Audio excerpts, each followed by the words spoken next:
முடியலப்பா. ஊருக்குள்ள ஒரு ரவுண்டு போயிட்டு வருவோம். வனத்திலிருந்து வெளியேறும் யானை.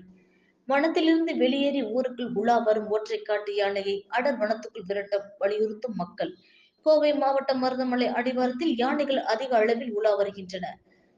காட்டில் கொசுக்கடியால் யானைகள் தற்போது வெளியே வர ஆரம்பித்திருக்கின்றன. இந்த நிலையிலேயே மருதமலை பகுதியில் ஐஓபி காலனி பாலாஜி நகரில் ஒற்றை காட்டு யானை ஒன்று குடியிருப்பு பகுதிக்குள் நுழைந்து உணவை தேடி வருகின்றது. வீட்டின் கேட்டுகளை உடைத்தும் சேதப்படுத்துகின்றன. தகவல் தெரிவிக்கும் போது சம்பூரத்திற்கு வரும் வனத்துறையினர் யானையை அடர் வனத்திற்குள் விரட்டி வருகின்றனர்.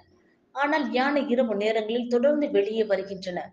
இது தொடர்பான சிசிடிவி காட்சிகளும் தற்பொழுது வெளியாகி இருக்கின்றன. வனத்தில் இருந்து வெளியேறும் யானைகளை விரட்ட விரட்ட வெளியேறாமல் தடுக்கவும் உரிய நடவடிக்கை எடுக்க வேண்டும் என அப்பகுதி பொதுமக்கள் தெரிவிக்கின்றனர். நடைபயிற்சி உள்ளிட்ட தேவைகளுக்காக பொதுமக்கள் யாரும் வெளியே வர வேண்டாம் என பொதுமக்களுக்கு வனத்துறை அறிவித்திருக்கின்றனர்.